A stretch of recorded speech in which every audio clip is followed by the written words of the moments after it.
আজকে আবু সাঈদের কথা মনে পড়ছে আমাদের, যে আবু সাঈদের ছবি বাংলাদেশের প্রতিটি মানুষের মনে গেঁথে আছে, এটা কেউ ভুলতে পারবে না।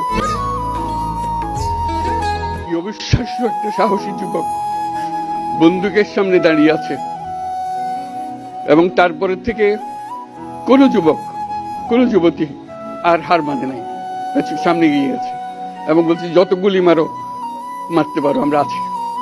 তো যার কারণে এটা সারা বাংলাদেশ জুড়ে এই আন্দোলন ছড়িয়ে গেছে, এবং যার কারণে বাংলাদেশ এই দ্বিতীয়বার স্বাধীনতা অর্জন করলো।